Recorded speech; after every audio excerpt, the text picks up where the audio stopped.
Hello friends, ஒவ்வொரு நாள் என்ன செய்யணுன்னே தெரியாது. அந்த மாதிரி நேரத்தில் இந்த ஸ்டைலில் ஒரு வாட்டி செஞ்சு பாருங்கள். உடச்சி ஊற்றின முட்டை குழம்பு. இது நம்ம முட்டை வேக வைக்க தேவையில்லை, ரொம்ப ஈஸியாக செஞ்சிடலாம். டேஸ்ட்டும் நல்லாவே இருக்கும். இது பார்த்திங்கன்னா இட்லி, தோசை, சப்பாத்தி, சாதத்துக்கூடையும் நல்ல ஒரு காம்பினேஷன். ஃபர்ஸ்ட் ஆனியன் தான் சாப் பண்ணி வச்சுருக்கேன். நான் பார்த்திங்கன்னா ஒரு 2 பெரிய வெங்காயமாக எடுத்து சாப்பரில் தான் போட்டு சாப் பண்ணி வச்சுருக்கேன். ஒரு கடாயில் எண்ணெய் சேர்த்துக்கலாம். எண்ணெய் சேர்த்துட்டு கொஞ்சமாக கடுகு, சீரகம், மிளகும் சேர்த்துக்கிறேன்.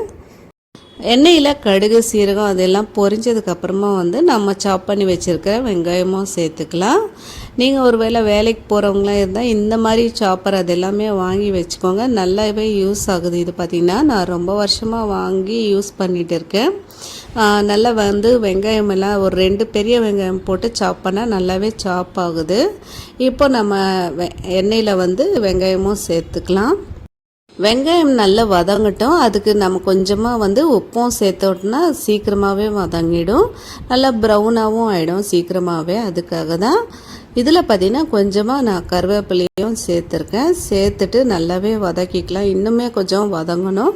நல்லா ப்ரௌன் கலராக வர்ற வரைக்கும் வதக்கிக்கலாம். நீங்கள் 2 பச்சை மிளகாய் இருந்தால் அதையும் சேர்த்துக்கோங்க. நான் சேர்க்கலை.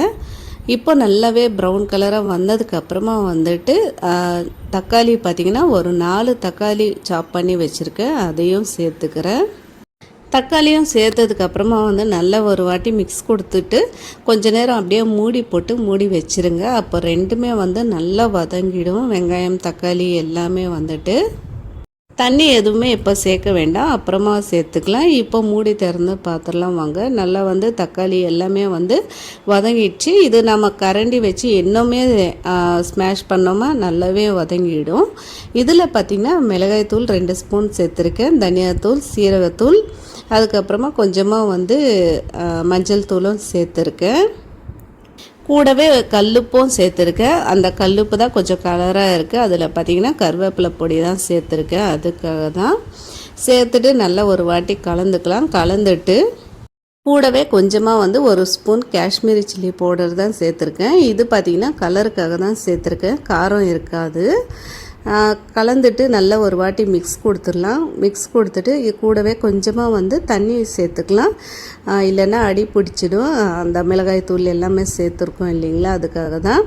தண்ணி ஊற்றினோன்னா கொஞ்சம் நம்மளுக்கு நல்லா எல்லாமே கலந்து வந்துடும். மசாலா, தக்காளி, வெங்காயம் எல்லாமே அந்த சைடில் இருக்கிறதும் இது மாதிரி நம்ம எல்லாமே ஒன்று சேர்த்து விட்டோன்னா சைடில் எல்லாம் அடி பிடிக்காமல் இருக்கும், இல்லைன்னா ஒட்டிக்கிற மாதிரி இருக்கும் எல்லாமே. இப்போ நம்ம மூடி போட்டு மூடி வச்சிடலாம். கொஞ்ச நேரம் இருக்கட்டும். அதுக்கப்புறமா திறந்து பார்த்தா எல்லாம் ஒன்றா வதங்கி வந்திருக்கும். வெங்காயம், தக்காளி, அந்த மசாலா பவுடர் எல்லாமே பார்த்திங்கன்னா ஒன்று சேர்ந்து வந்திருக்கு பாருங்கள். இன்னுமே பார்த்திங்கன்னா அந்த கரண்டி வச்சு நல்லா ஸ்மாஷ் பண்ணி விட்டோன்னா நல்லா குழம்பு நல்லா கிரேவி பதத்துக்கு நல்லா வந்துடும். இதுலேயே கொஞ்சமாக நான் இஞ்சி பூண்டு பேஸ்ட்டும் சேர்த்துக்கிறேன். சேர்த்துட்டு நல்லா மிக்ஸ் பண்ணிக்கலாம். இஞ்சி பூண்டு பேஸ்ட்டு பச்சை வாசம் போனதுக்கப்புறமா கொஞ்சமாக தண்ணி சேர்த்துக்கலாம். எவ்வளோ தண்ணி வேணுமோ அவ்வளோ சேர்த்துக்கலாம்.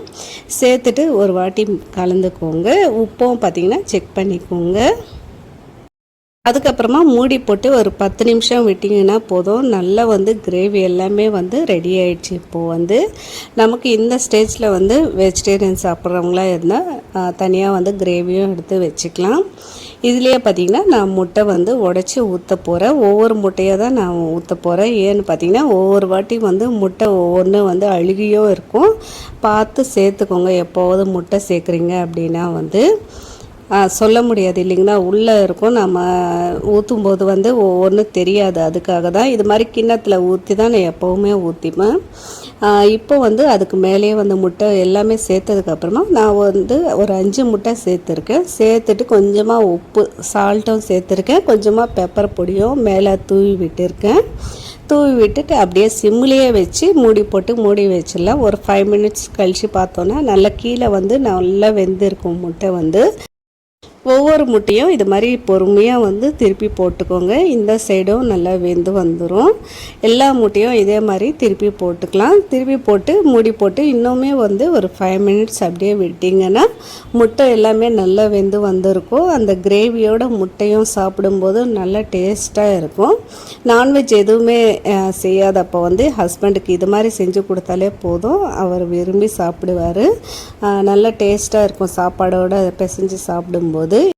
கடைசியாக கொத்தமல்லி தூவி இறக்கிட வேண்டியது தான். அவ்வளோதான், முட்டை குழம்பு வந்து சூப்பராக ரெடி ஆயிடுச்சு. அந்த முட்டை வந்து அந்த கிரேவியோடு சாப்பிடும்போது நல்லா டேஸ்ட்டாக இருக்கும். இந்த மாதிரி ட்ரை பண்ணி பாருங்கள். இந்த மாதிரி செஞ்சுருந்தால் கமெண்ட் பண்ணுங்கள். தேங்க்ஸ் ஃபார் வாட்சிங். இன்னொரு வீடியோவில் பார்க்கலாம். அது வரைக்கும் பாய். நம்ம வீடியோ பிடிச்சிருந்தா ஒரு லைக் கொடுத்து சப்ஸ்கிரைப் பண்ணிக்கோங்க.